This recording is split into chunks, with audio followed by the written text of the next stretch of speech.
there's a hadith of the Prophet ﷺ where he talks about these three men from Bani Israel, and they were contemporaries, as is made clear in the hadith.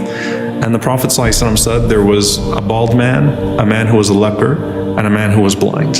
And an angel went to all three of them and asked them, what is it that you want? What is it that you'd want to change about yourself? And the leper said that I would want to have good skin because the people feel an aversion towards me because of my leprosy. And the angel touches that person and suddenly their skin is cured altogether. So they have full skin again. And the angel says to that person, and what type of property is most beloved to you?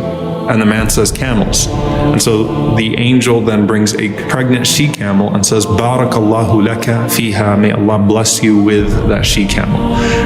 And this shows that it's Allah that's going to provide, not the angel. Allah is the one who blesses. And it's also a wisdom in that this person is now going to see this valley of camels come from this one pregnant she-camel to really see the generosity of Allah subhanahu wa ta'ala unfold before their eyes. And so suddenly that person has the skin that they want, the appearance that they want, and they also have the wealth that they want and become a very wealthy person. The angel then goes to someone who is bald and says, what would you like to change about yourself? And the bald man says that I'd love to have good hair, right? I feel like it would beautify me. I feel like it's what's missing in my life. And so the angel touches that man's head, gives him an angelic hair transplant. You can't find that anywhere in the world today. And suddenly that person has a full head of hair, and the angel then says to the man, and what type of property is most beloved to you? And the man says, cows. So the same thing happens. A pregnant cow is given, and the angel says, Barakallahu laka fiha, may Allah bless you with it. And suddenly he has an entire plot of cows. And then he goes to a person who is blind. And we know that that is a very specific type of test. There are multiple rewards that you find in the hadith for the person that is blind and patient with Allah subhanahu wa ta'ala. Many scholars who suffered from this. And says to the blind man, what would you like? He said, I'd love to have my eyesight back, my vision back.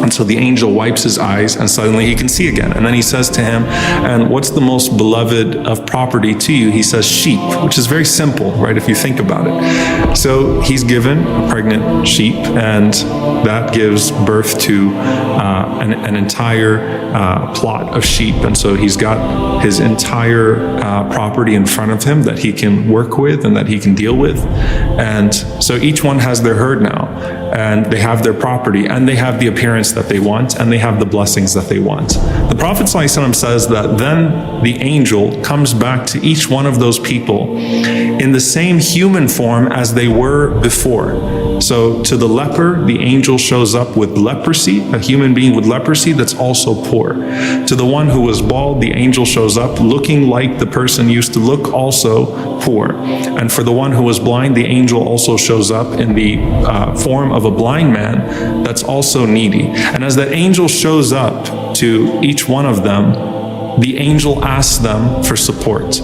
The leper and the bald man deny that they used to be poor, and they say that, that I earned this, and they basically shoo the man away. And the angel responds in the form of that man and says, aren't you the person that used to be such and such? Weren't you once in need? And that person denies that they were ever poor in the first place. And so the arrogance has overtaken them, and they've forgotten the blessing of Allah subhanahu wa ta'ala. So the angel says back to them, if you are lying, then may Allah subhanahu wa ta'ala return you to what you were before. If you're lying about who you are, and if you are not just denying the blessing that Allah has given you, but not even acknowledging that you once didn't have these things, may Allah return you to what you were. But the blind man passed the test. The Prophet ﷺ said the blind man, as soon as he saw that person in his own form that he used to be, he says to the man, who is of course an angel, go ahead and take from this property whatever you want, for I was once like you and Allah subhanahu wa ta'ala provided for me. So it's all yours. Whatever you want, go ahead and take it. And subhanAllah, the scholars say this is the one out of the three that actually had the most severe predicament, right? But look at his humility, and he says, just go ahead and take it all. I used to be like you, without even being asked. I used to be like you and Allah subhanahu wa ta'ala provided for me, so therefore I I'm providing for you whatever you want from this, because this is all the blessing of Allah subhanahu wa ta'ala. And the angel responds and says, keep your property with you. فَقَدْ رَضِيَ اللَّهُ عَنْكَ وَسَخِطَ عَلَى صَاحِبَيْكَ. Keep your property with you, because verily Allah is pleased with you and angry with your two companions. And so the two companions lost everything that they had and were restored back to their position with the dua of the angel. And that person was able not just to keep the blessing of Allah subhanahu wa ta'ala in this life, but also increased in their station in the hereafter. Now, back to us, the question is then, when I see someone that's in need, am I actually encountering an angel? And I have to be honest, subhanAllah, I remember a few times that I was in a refugee camp, and I thought to myself, this can't be a human being that's in front of me. And Allah knows best, right? The reality is, you're never actually going to know, right? If you've encountered an angel, that person is not going to reveal themselves and say, I'm actually an angel. But it would defeat the purpose if you were only honoring them because you thought they were an angel. That's actually the moral of the story, that you are to honor the person, the yatim, the orphan, the one that's in need, and remember your own vulnerability, and you never know who Allah subhanahu wa ta'ala actually has in front of you at that moment.